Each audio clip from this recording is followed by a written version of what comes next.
Assalamualaikum warahmatullahi wabarakatuh. Selamat datang di channel ini. Semoga Allah Subhanahu wa Ta'ala senantiasa merahmati kita semua. Kali ini kita akan membahas pertanyaan, apakah benar Buddha sebenarnya adalah Nabi Zulkifli alaihissalam? Sebelum kita lanjutkan, jangan lupa untuk like, komen, dan subscribe, karena kami akan menyajikan kisah dan hikayat Islami yang menarik.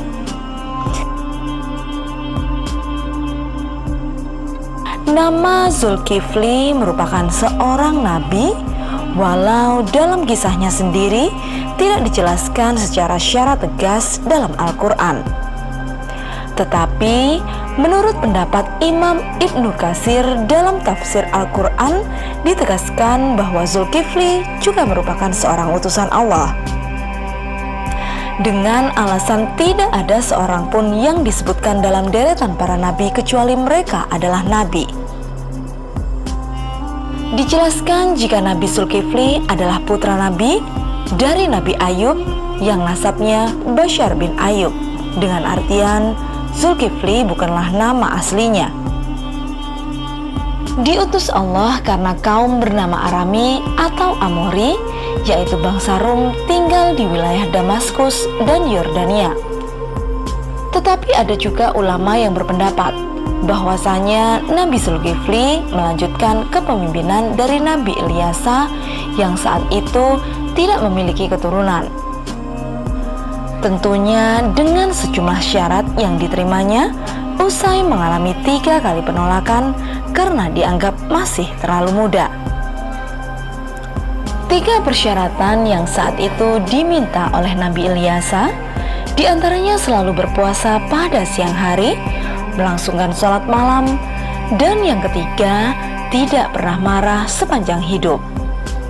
Semua yang dipersyaratkan ini akhirnya berhasil dijalani oleh Bashar, membuat Nabi Ilyasa sangat senang dan kagum, hingga akhirnya diberi nama julukan Zulkifli yang artinya sanggup. Lalu benarkah Nabi Zulkifli alaihissalam adalah Buddha? Sampai meninggalnya Raja Ilyasa, Nabi Zulkifli ini diketahui masih berpegang teguh terhadap janji yang telah diutarakan. Dikenal sebagai pemimpin yang sangat baik, tetapi tentunya mendengar semua itu membuat iblis tidak tinggal diam. Berupaya untuk memberikan gangguan, termasuk diantaranya selalu mencari-cari cara untuk membuat jam istirahat siangnya terganggu sehingga Nabi Zulkifli marah. Beberapa kali iblis menyamar sebagai sosok laki-laki tua dan mengganggu jam istirahat siang dengan bercerita panjang lebar. Tapi kemudian Nabi Zulkifli meminta agar sang kakek tua datang ke persidangannya. Tapi setelah ditunggu beberapa lama, iblis tersebut tidak datang-datang. Selain itu juga terdapat beberapa pendapat yang menyebut jika Nabi Zulkifli adalah Buddha.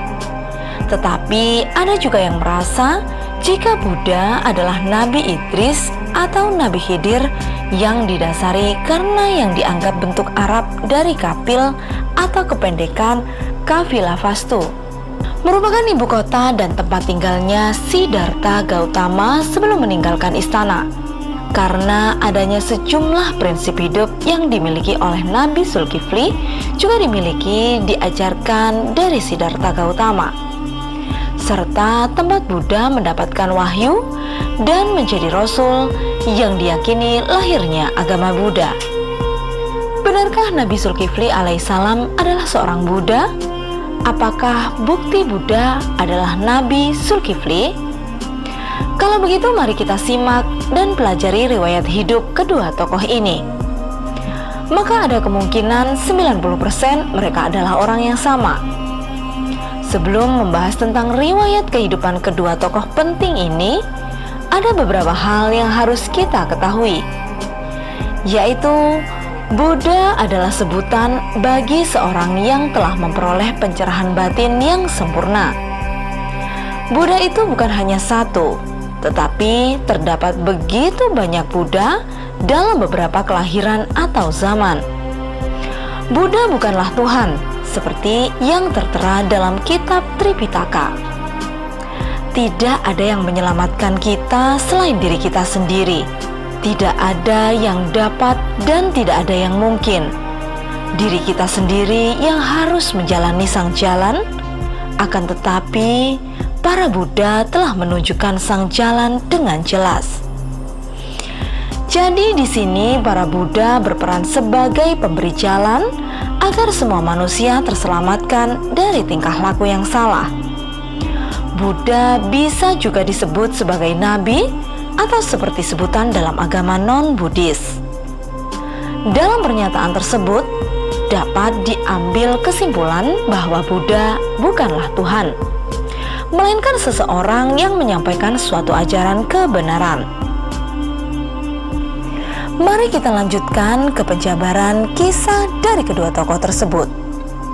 Menurut Abul Kalam Azad, seorang Urdu scholar, sang Buddha yang dikenal sebagai guru suci bagi umat Buddha tidak lain adalah Nabi Zulkifli alaihi salam yang dalam Al-Quran disebut sebagai nabi yang mempunyai tingkatan kesabaran yang tinggi dan sangat baik. Dalam bahasa Arab, Zulkifli sendiri berarti orang yang berasal dari Kif. Sedangkan Kif itu sendiri masih menurut Kalam Azad merupakan nama Arab untuk kapilah atau singkatan dari kapilah Vastu. Buddha Maitreya yang dikenal dalam agama Buddha sebagai Buddha yang akan datang, menurut beberapa analisa tidak lain adalah Nabi Muhammad SAW. Dalam kitab Cakavati Sinat Sutanta bisa ditemui akan muncul di dunia seorang Buddha bernama Maitreya, artinya yang berhati mulia, seorang yang suci, seorang yang luhur, seorang yang tercerahkan, penuh kebijakan dalam tingkah laku, muncul pada waktu yang tepat, mengenali alam semesta. Pernyataan dari kitab Cakavati Sinat Sutanta bisa juga merujuk tentang kedatangan Imam Mahdi atau Al-Mahdi, karena pada akhir zaman nanti akan terdapat sebuah konflik besar yang disebabkan oleh Dajjal, seperti yang terdapat dalam Al-Quran dan dalam beberapa kitab suci lainnya. Siapakah Nabi Zulkifli alaihi salam? Zulkifli memiliki makna sanggup menjalankan amanah raja. Menurut cerita, raja di negeri itu sudah lanjut usia dan ingin mengundurkan diri dari pemerintahan, tetapi beliau tidak mempunyai anak. Justru raja itu berkata di khalayak ramai, "Wahai rakyatku, siapakah di antara kamu yang sanggup berpuasa pada waktu siang dan beribadah pada waktu malam, selain itu senantiasa bersabar karena menghadapi urusan, maka akan aku serahkan kerajaan ini kepadanya." Tiada seorang pun menyahut tawaran raja itu. Sekali lagi raja berkata, "Siapakah antara kamu yang sanggup berpuasa pada waktu siang dan beribadah pada malamnya, serta sanggup bersabar?" Sejurus itu, Bashar dengan suara yang lantang menyatakan kesanggupannya. Dengan keberanian dan kesanggupan Bashar melaksanakan amanah itu, beliau diberi gelaran Zulkifli. Baginda juga adalah nabi yang cukup sabar seperti firman Allah bermaksud, Ismail, Idris, dan Zulkifli adalah orang yang sabar dan kami beri rahmat kepada semua karena mereka orang yang suka bersabar.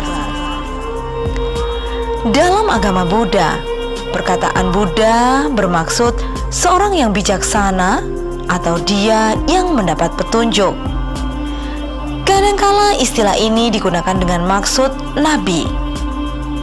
Buddha pernah menceritakan kedatangan seorang antim Buddha. Perkataan antim bermaksud yang terakhir dan Antim Buddha bermaksud nabi yang terakhir. Antim terakhir yang dimaksudkan ialah Muhammad SAW sebagai nabi dan rasul terakhir. Pada saat kematian sang Buddha, beliau memberitahu perkara ini kepada seorang bikhu sekaligus murid setianya bernama Ananda.